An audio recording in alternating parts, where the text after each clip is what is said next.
Saturno era um titã que era filho do céu e da terra. Ele ficou aprisionado, né, no interior da Terra durante os seus primeiros anos de vida, né?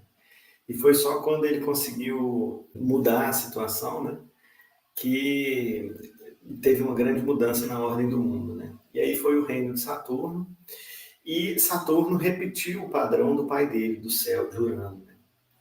Então, Urano, o céu, ele tinha horror às criações dele, e as criações do céu, elas ficavam escondidas no interior da Terra. E quando Saturno toma o lugar do pai dele, ele fica com medo de um retorno, né? Da situação se repetir, dele ser usurpado pelo filho dele.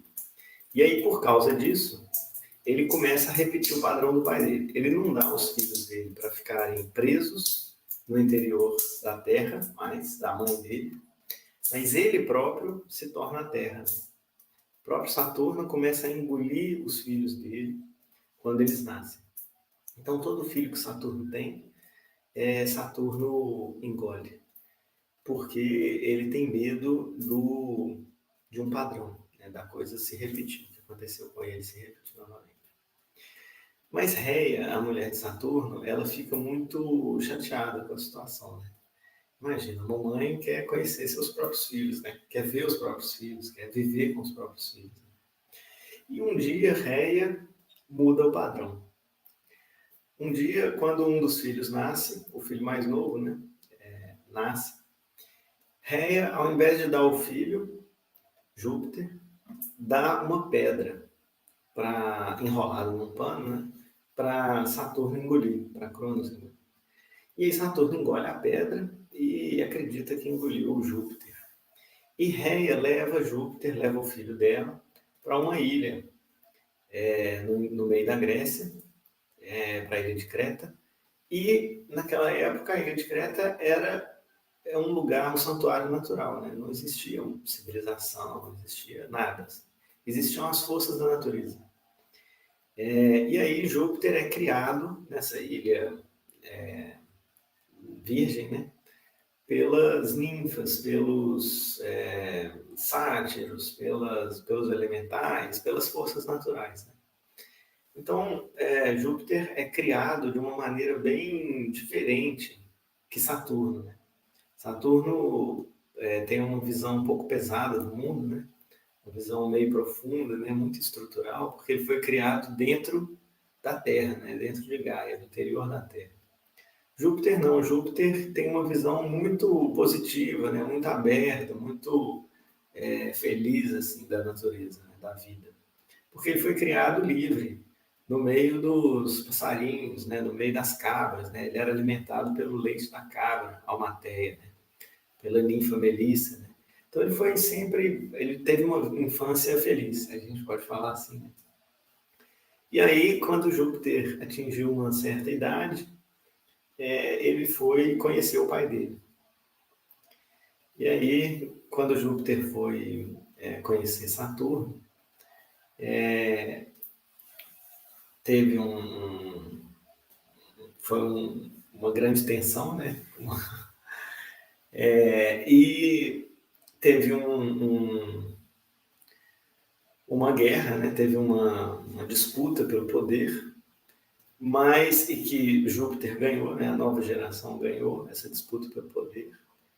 Mas ao invés de repetir o padrão do pai dele, Júpiter, com a sua visão benevolente do mundo, ele manteve o pai dele na esfera de influência dele.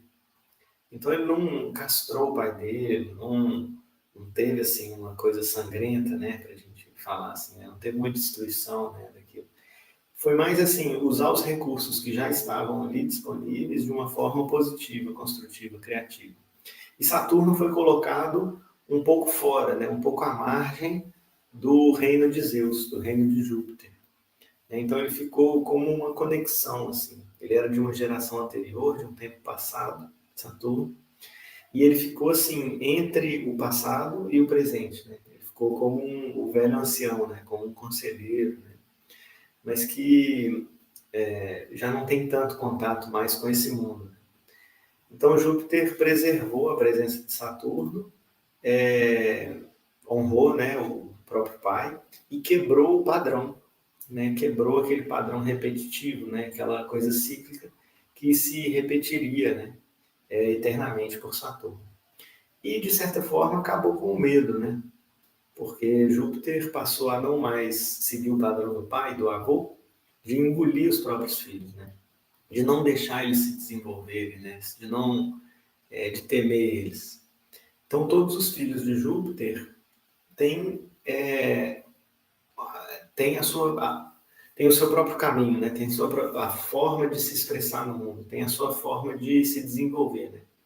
E Júpiter, ao contrário do pai e do avô, ele ficava muito feliz assim de criar, gerar novos filhos. Né? Então Júpiter é uma força criativa muito grande, né? E ele é uma força que está ligada à proliferação, né? À vitalidade, à multiplicação da vida. Né?